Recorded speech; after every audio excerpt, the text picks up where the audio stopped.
Hello student. इस video में अपन डिस्कस करेंगे आपके लिए new subject building material and construction.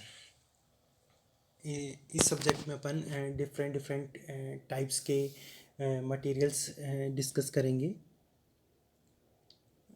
जो कि काम में आते हैं। जो भी बिल्डिंग बनती है उसमें डिफरेंट डिफरेंट मटेरियल्स होते हैं, तो उन मटेरियल्स की प्रॉपर्टी क्या है, कैसे वो बनते हैं, ठीक है, और कैसा कैसे उनका अपन यूटिलाइजेशन करेंगे, ठीक है। तो वो इस सब्जेक्ट से अपन डिस्कस करेंगे, ठीक है, कि जो मटेरियल है उसकी प्रॉपर्टी क्या होनी चाहिए, कौन सा मटेरियल कौन से कंस्ट्रक्शन के लिए यूज़ होगा।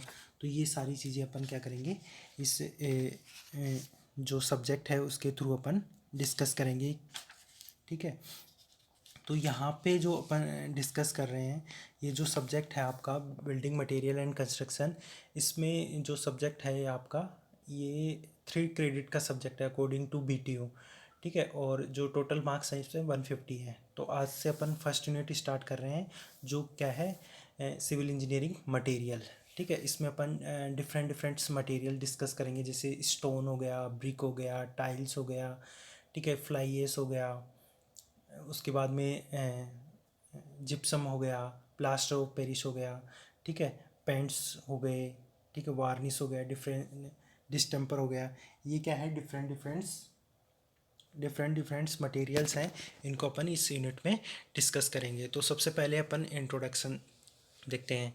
तो जो भी अपना स्ट्रक्चर बनता है वो किससे बनता है, डिफरेंट डिफरेंट मटेरियल्स से मिलकर बनता है, और उन्हीं को अपन क्या बोलते हैं बिल्डिंग मटेरियल, या फिर उनको अपन बोलेंगे मटेरियल ऑफ कंस्ट्रक्शन, ठीक है। तो ये कंस्ट्रक्शन स्टार्ट करने से पहले जो इंजीनियर है उसको पता होना चाहिए कि जो बिल्डिंग मटेरियल है उसकी प्रॉपर्टी क्या है और उसका यूज कहाँ पे है, ठीक है, उसको अपन कहाँ पे यूज में ले सकते हैं, ठीक है।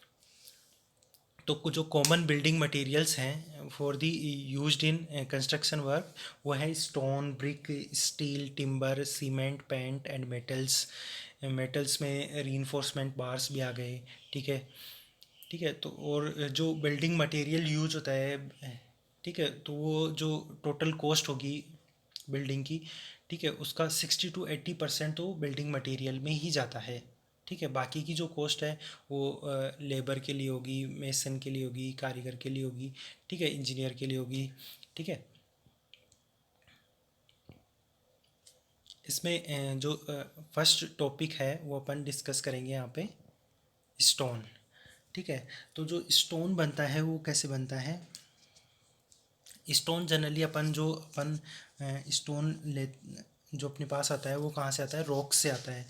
और जो रॉक्स बनती हैं वो बनती हैं जो भी अर्थ का जो सेंटर है, अर्थ के अंदर है, जो भी मिनरल्स हैं उनका क्या होता है, जो अर्थ का जो टेम्परेचर है अंदर, वो क्या होता है, बहुत ज़्यादा होता है, जिसकी वजह से ये सभी क्या हो जाते हैं, मेल्ट हो जाते हैं। और मेल्ट होने के बाद में क्या होता है, ये थ्रू दी क्रैक्स ऊपर आते हैं अर्थ सरफेस पर, और वहाँ पर जब ये मैग्मा की फॉर्म में आते हैं, और मैग्मा की फॉर्म में आते हैं और ऊपर आके ये क्या हो जाते हैं, कूल हो जाते हैं, ठंडे हो जाती है, जो मैग्मा है ठंडा हो जाता है, और उसकी वजह से क्या होती है, रॉक्स बनती हैं, ठीक है।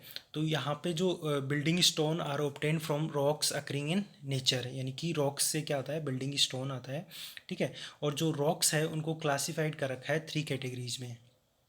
फर्स्ट है जियोलॉजिकल क्लासिफिकेशन, और सेकंड है फिजिकल क्लासिफिकेशन, और थर्ड वन है केमिकल क्लासिफिकेशन। तो जो जो जियोलॉजिकल क्लासिफिकेशन है वो based on mode of formation, यानी कि रॉक्स का फॉर्मेशन कैसे हो रहा है। Second physical classification based on the structure, यानी कि जो रॉक्स बन रही हैं उनका स्ट्रक्चर कैसा है, ठीक है। नेक्स्ट है केमिकल क्लासिफिकेशन, इसमें यानी कि उसकी केमिकल प्रॉपर्टी क्या है, ठीक है। इसको अपन साइंटिफिक और इंजीनियरिंग क्लासिफिकेशन भी बोल सकते हैं। नेक्स्ट जो इसमें है वो सबसे पहला है जियोलॉजिकल क्लासिफिकेशन, और जियोलॉजिकल क्लासिफिकेशन में भी फर्स्ट जो वन है वो है इग्नियस रॉक्स, यानी कि इग्नियस रॉक्स कैसे बनती हैं। तो इग्नियस रॉक्स बनती हैं जो अर्थ का इनसाइड पोर्शन है, वो वहाँ पे क्या होता है, टेम्परेचर बहुत ज़्यादा होता है। टेम्परेचर ज़्यादा होने की वजह से क्या होता है, वहाँ पे जो लावा बनता है, मैग्मा बनता है, ठीक है, मिनरल्स जो मेल्ट होते हैं, ठीक है, उनकी वजह से क्या होता है, एक मोल्टन और पेस्टी रॉक मटेरियल बनता है वहाँ पे, जिसको बोलते हैं मैग्मा। और वो जो मैग्मा है वो थ्रू दी क्रैक्स ऊपर आता है अर्थ सरफेस पर, और वहाँ पे आके क्या हो जाता है, जम जाता है, कूल हो जाता है, और उसकी वजह से जो रॉक्स बनती हैं उनको बोलते हैं इग्नियस रॉक्स। ठीक है, और इग्नियस रॉक्स में भी अलग अलग कैटेगराइज कर रखा है इनको। तो सबसे पहला जो है वो है प्लूटोनिक रॉक्स।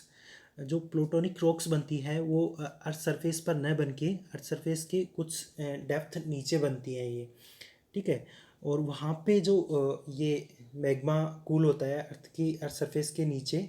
ठीक है, कुछ डेप्थ लेते हैं, जैसे 5 मीटर हो गई, 3 मीटर हो गई, 2 मीटर हो गई।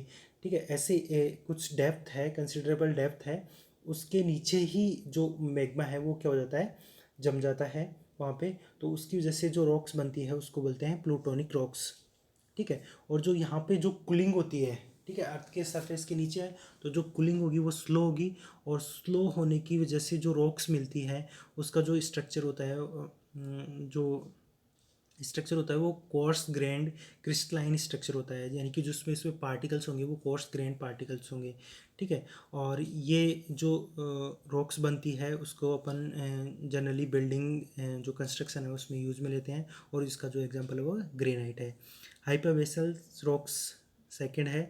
ठीक है, ये क्या होती है, जो मैग्मा होता है वो कंसिडर सेलो डेप्थ, यानी कि बहुत ही कम डेप्थ पर क्या होता है, जो मैग्मा होता है वो कूल होता है, और जो कूलिंग प्रोसेस होता है वो यहाँ पे क्विक होता है। जो इग्नियस रॉक्स थी, सॉरी प्लूटोनिक रॉक्स थी, उसमें जो मैग्मा की कूलिंग हो रही थी वो क्या हो रही थी, बहुत ही स्लो हो रही थी, क्योंकि वो डेप्थ ज़्यादा थी वहाँ पे। ठीक है, और यहाँ पे जो डेप्थ है वो बहुत ही कम है, इसलिए जो कूलिंग प्रोसेस होगी वो क्या होगी, क्विक होगी। ठीक है, तो इसकी वजह से जो स्ट्रक्चर बनेगा यहाँ पे, जो रॉक्स का फाइन ग्रेन्ड क्रिस्टलाइन स्ट्रक्चर बनेगा, और इसका जो एग्जांपल है वो डोलेराइट है। ठीक है, नेक्स्ट है वो है वॉल्केनिक रॉक। अब जो वॉल्केनिक रॉक बनती है वो बनती है किससे, जो मैग्मा है वो अर्थ सरफेस पर आकर कूल होता है, और यहाँ पे जो कूलिंग होती है वो बहुत ही फास्ट होती है, इसलिए यहाँ पे जो स्ट्रक्चर बनता है रॉक्स का वो बनती है फाइन ग्रेन्ड स्ट्रक्चर बनता है, और इसका जो एग्जांपल है वो बेसाल्ट्स है। ठीक है, तो ये क्या हो गया, जियोलॉजिकल क्लासिफिकेशन में इग्नियस रॉक्स। नेक्स्ट है सेडिमेंट्री रॉक्स। तो जो सेडिमेंट्री रॉक्स बनती हैं वो बनती हैं gradual deposition of disintegrated rocks due to atmospheric actions, जैसे रेन हो गया, विंड हो गया, और टेम्परेचर हो गया, उनकी वजह से जो क्या होता है, जो रॉक्स है उनका क्या होता है, डिसइंटीग्रेशन होता है, और वो पहले से जो एग्जिस्ट रॉक्स हैं उन पर आके क्या होती है, डिपोजिशन हो जाता है उनका। तो उसकी वजह से जो रॉक्स बनती हैं उनको बोलते हैं सेडिमेंट्री रॉक्स। इसमें है gravel, sandstone, limestone, gypsum, lignite. ये जो रॉक्स हैं वो किस में आती हैं, सेडिमेंट्री रॉक्स में आती हैं। ठीक है, और नेक्स्ट वन जो है वो है मेटामॉर्फिक रॉक्स। अब जो मेटामॉर्फिक रॉक्स होते हैं वो होती हैं formed by the change in the character of pre existing rocks, यानी कि जो पहले से एग्जिस्टिंग रॉक्स हैं उनमें जो उनका जो करेक्टर चेंज होता है, उनकी वजह से जो रॉक्स बनती हैं उसको बोलते हैं मेटामॉर्फिक रॉक्स। अब देखो, जो मेटामॉर्फिक रॉक्स बनती हैं वो इग्नियस रॉक्स और सेडिमेंट्री रॉक्स से बनती है। उनमें जो करेक्टर चेंज होता है वो किसकी वजह से, ग्रेट हीट एंड प्रेशर की वजह से चेंज होता है। ठीक है, process of change is known as metamorphism.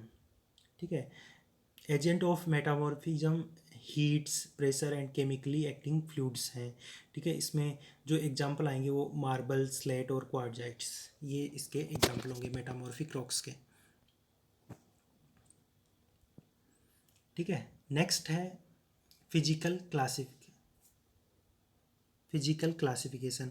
अब जो फिजिकल क्लासिफिकेशन है इसमें रॉक्स को 3 टाइप्स में डिवाइड कर रखा है, स्ट्रेटिफाइड रॉक्स, अनस्ट्रेटिफाइड रॉक्स और फोलिएटेड रॉक्स। तो स्ट्रेटिफाइड रॉक्स वो रॉक्स होती हैं जिनमें जो रॉक्स होंगी उनमें क्या होंगे, डेफिनेट प्लेन्स होंगे, डिफरेंट डिफरेंट लेयर्स होंगी, और वो लेयर्स के अकॉर्डिंग ही क्या करेंगी, स्प्लिट करेंगी। तो उनको बोलते हैं स्ट्रेटिफाइड रॉक्स। जिसमें जो एग्जांपल है स्ट्रेटिफाइड रॉक्स का, वो सेडिमेंट्री जो रॉक्स होती हैं वो स्ट्रेटिफाइड रॉक्स होती हैं। उसमें जो लेयर्स होती हैं वो डिस्टिंक्ट होती हैं, क्लियर यानी कि क्लियर जो लेयर्स होती हैं वो आप देख सकते हो, ठीक है, वहाँ से आप उसको सेपरेट कर सकते हो। नेक्स्ट है अनस्ट्रेटिफाइड रॉक्स, ठीक है, इसमें क्या होती है, कोई लेयर्स नहीं होती है, ह्यूज मास होता है विदाउट शोइंग एनी लेयर्स। तो इसका जो एग्जांपल है ग्रेनाइट और वोल्केनिक रॉक्स है। नेक्स्ट है foliated rocks have a tendency to split up in a definite direction only. और जो इसमें फोलिएटेड रॉक्स होती हैं ये बहुत ही स्मॉल थिकनेस की होती हैं, ठीक है, और इसका जो एग्जांपल है वो है मेटामॉर्फिक रॉक्स, फोलिएटेड रॉक्स का। नेक्स्ट वन है केमिकल क्लासिफिकेशन।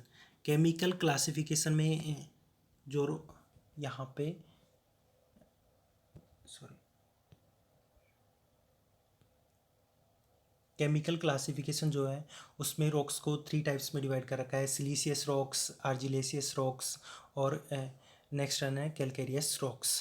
तो जो सिलीसियस रॉक्स होती हैं इसमें जो इम्पोर्टेंट जो कॉन्स्टिट्यूएंट होता है, इंग्रेडिएंट होता है वो होता है सिलिका, ठीक है, और जो आर्जिलियस रॉक्स होती है उसमें क्ले प्रीडोमिनेट होता है, और जो कैलकेरियस रॉक्स होती है उसमें कैल्शियम कार्बोनेट प्रीडोमिनेट होता है।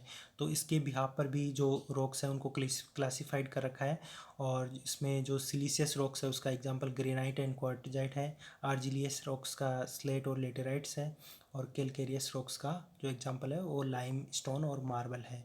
तो यहाँ से जो रॉक्स हैं उनमें डिफरेंट डिफरेंट्स क्या आ गए, स्टोन्स आ गए, जैसे ग्रेनाइट हो गया, स्लेट हो गया, लाइमस्टोन हो गया, मार्बल हो गया, ठीक है।